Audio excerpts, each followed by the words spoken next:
Class welcome back to my channel professor फंकेश। और आज की क्लास में डिस्कस करने जा रहे हैं fluid mechanics. Fluid mechanics is the mechanics of BSc first year. BSc first year का पेपर है फ्लूइड मैकेनिक्स, और उसमें हम आज पढ़ेंगे सरफेस टेंशन।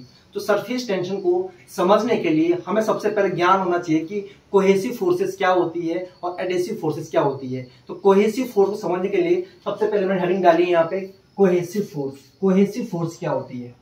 तो कोहेसिव फोर्सेस वो फोर्सेस होती है जो सेम टाइप के मॉलिक्यूल्स के बीच में लगती है। जैसे वाटर मॉलिक्यूल, पानी का एक मॉलिक्यूल पड़ोस के पानी के मॉलिक्यूल पर कौन सी फोर्स लगाएगा?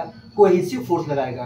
तो we can say that the forces acting between the same type of molecules are called as cohesive forces and the substance should be same. ये कंडीशन है इसकी कि सब्सटेंस कैसा होना चाहिए? आपका सेम होना चाहिए। ऐसा नहीं है कि आप पानी और कोल्ड ड्रिंक को मिलाने चलेंगे।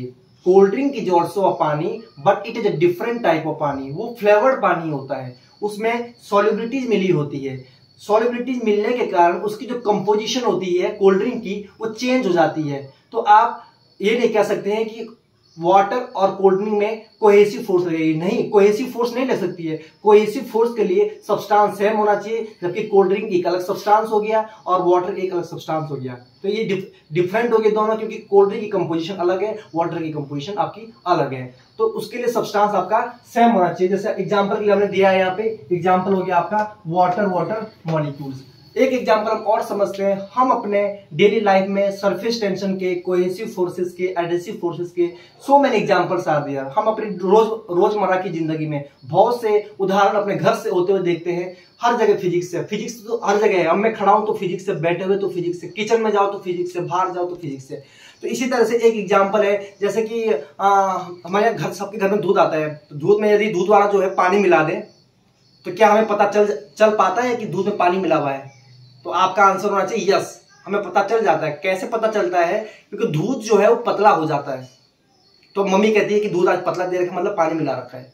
तो यदि पानी की कंपोजिशन, यदि पानी की कंपोजिशन वही होती है जैसे जितनी की दूध की है, तो पानी भी उतना ही महंगा बिकता है जितना कि दूध बिकता है। तो दोनों में क्या है? कोहेसिव फोर्सेस नहीं होगी, क्योंकि दूध की प्रॉपर्टीज अलग है और पानी की प्रॉपर्टीज अलग है।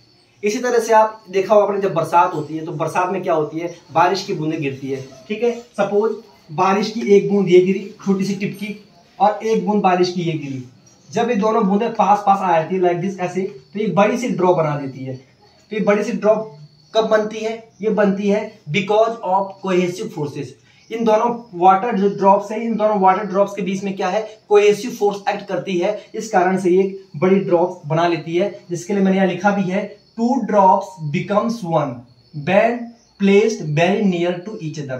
दो टिपकियां जो है पानी की वो एक बन जाती है। कब? जब उनको एक दूसरे के नजदीक लाया जाता है। और ये किसके कारण संभव हो पाता है? ये संभव हो पाता है because of cohesive forces acting between these 2 water drops. आपने अपने रोजमर्रा की जिंदगी में देखा होगा थर्मामीटर, बुखार नापने वाला।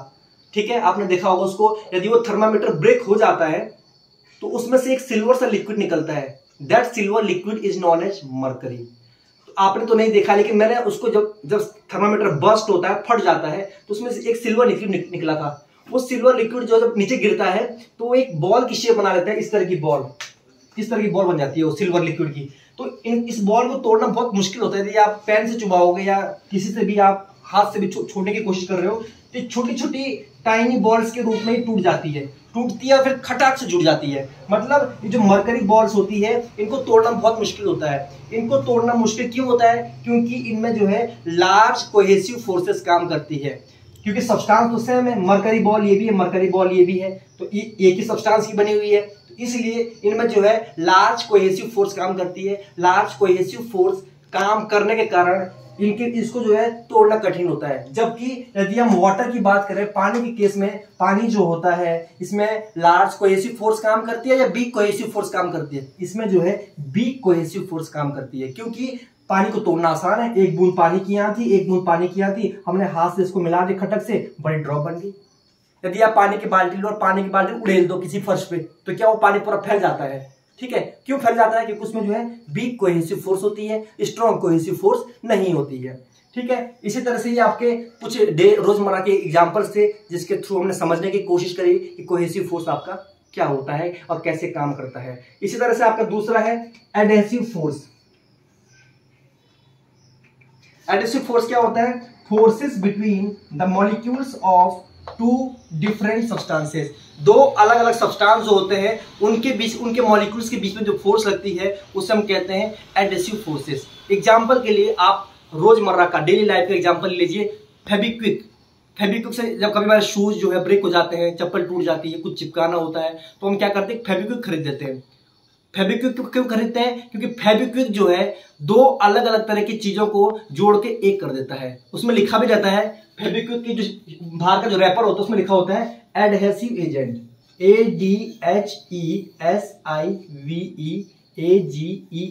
एडहेसिव एजेंट लिखा होता है। क्यों लिखा होता है एडहेसिव एजेंट? वो इसलिए लिखा होता है क्योंकि ये दो अलग अलग तरह के सब्सटेंस को जोड़ के एक कर देता है।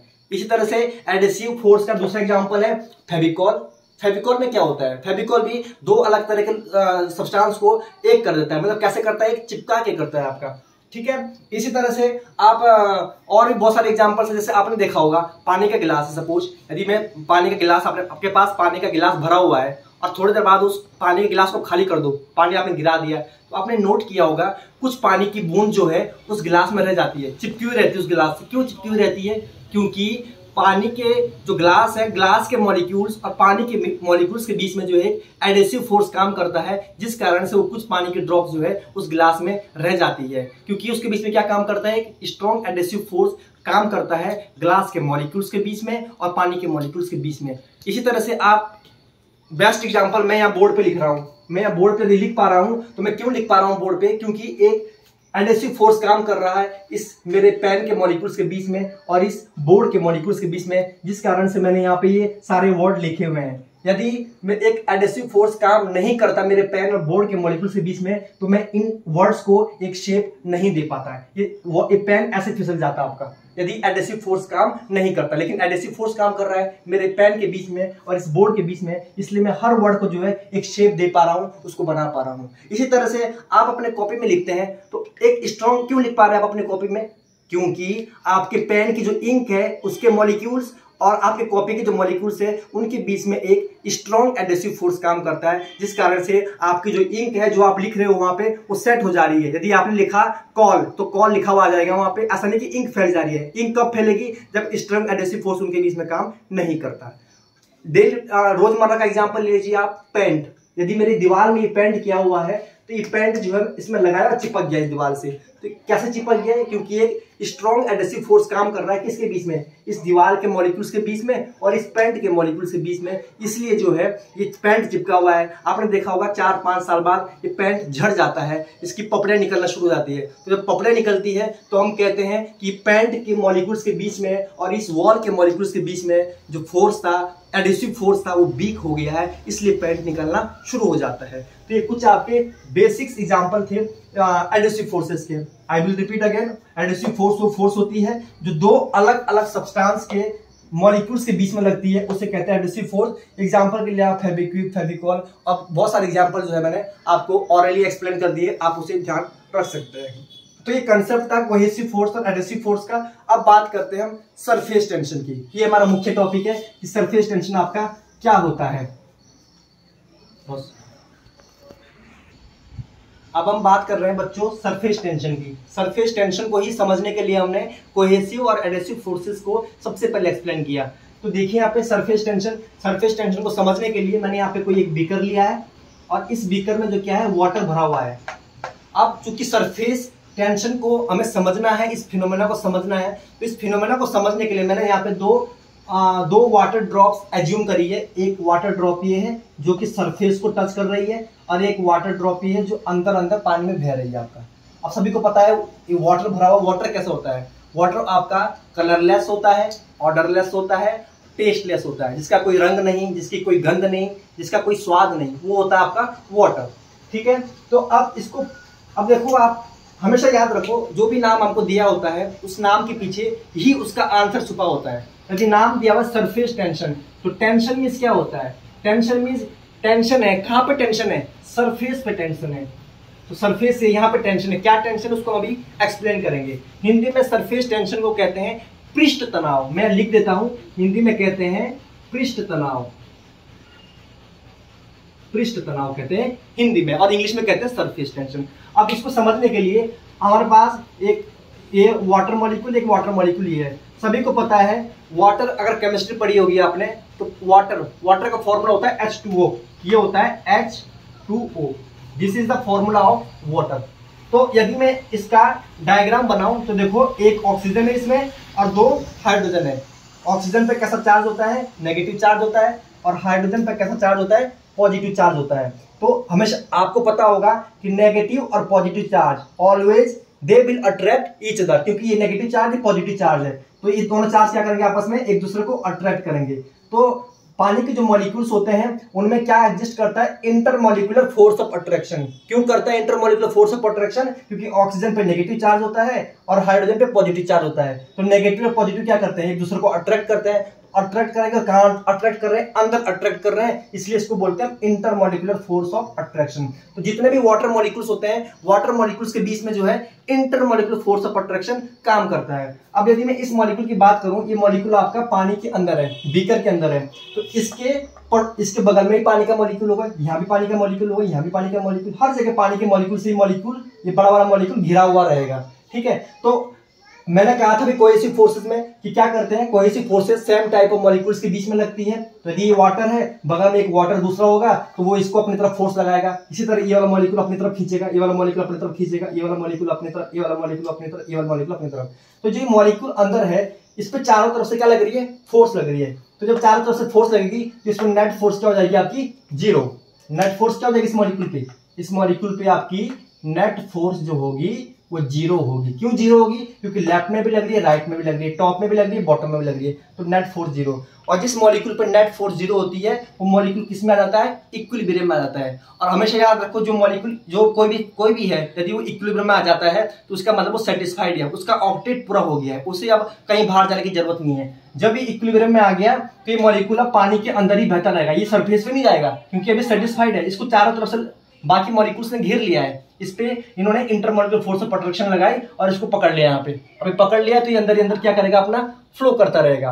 अब अगर मैं इस मॉलिक्यूल की बात करूं, इस मॉलिक्यूल में क्या है, इस मॉलिक्यूल में इसके पड़ोस वाला मॉलिक्यूल इस पे फोर्स लगाएगा, पड़ोस वाला मॉलिक्यूल फोर्स यहाँ से फोर्स लगेगी, यहाँ से भी ये वाला मॉलिक्यूल अपनी तरफ खींचने की कोशिश करेगा, ये वाला मॉलिक्यूल इसको अपनी तरफ खींचने की कोशिश करेगा। लेकिन ये देखो सरफेस पे यहाँ देखो, यहाँ तो मीडियम चेंज हो गया, यहाँ तक तो पानी था, यहाँ तक, और ऊपर क्या है, ऊपर तो हवा है, तो हवा तो बैलेंस नहीं कर सकता पानी को, हवा तो पानी को बैलेंस नहीं कर सकता है, तो इसलिए यहाँ पे मीडियम चेंज हो गया। तो मीडियम चेंज हो गया तो ये जो मॉलिक्यूल है ये अनइक्विलिब्रियम हो गया, ये मॉलिक्यूल अनस्टेबल हो गया।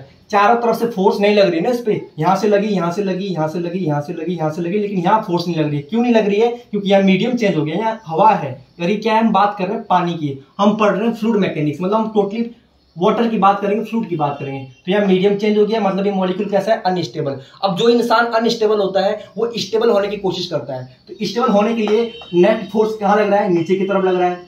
तो यदि नेट फोर्स नीचे की तरफ लग रहा है तो ये मॉलिक्यूल नीचे आना चाहेगा, लेकिन क्या नीचे वाला मॉलिक्यूल जो है इसको नीचे आने देगा, नहीं आने देगा। ये मॉलिक्यूल जो है इसको नीचे नहीं आने देगा। क्यों नहीं आने देगा, क्योंकि ये मॉलिक्यूल इक्विलिब्रियम में है। ये बोलेगा भाई मैं तो इक्विलिब्रियम में हूं, मैं तो खुश हूं, तू मेरी सिमेट्री क्यों खराब कर रहा है, तो ये इसको नीचे नहीं आने देगा। तो ये मॉलिक्यूल जो है नीचे ऊपर नीचे ऊपर नीचे ऊपर जूझता रहता है, एक स्ट्रेस्ड मेम्ब्रेन की तरह स्ट्रेस खींचता रहता है नीचे ऊपर। अनस्टेबल है तो नीचे जाना चाहता है, और नीचे वाला मॉलिक्यूल कहता है मैं इक्विलिब्रियम में हूं, भाई तू मेरा इक्विलिब्रियम डिस्टर्ब मत कर, तू नीचे मत आ, तो फिर ऊपर चल जाता है। तो ये जूझता रहता है। तो लिक्विड की प्रॉपर्टी होती है कि वो अपने सरफेस को क्या करता है, मिनिमाइज करता है। सरफेस को मिनिमाइज करने का मतलब है कि सरफेस पर जो है कम से कम पानी के मॉलिक्यूल्स रहेंगे और ज्यादा से ज्यादा जो है अंदर रहेंगे, अंदर मतलब इक्विलिब्रियम में रहेंगे। तो उस फिनोमेना को कहते हैं हम सरफेस टेंशन, क्योंकि ये जो भी फिनोमेना हो रहा है ये सरफेस पे हो रहा है, यहाँ हो रहा है सरफेस पे। देखो हम सरफेस की बात करें, यहाँ पे हो रहा है।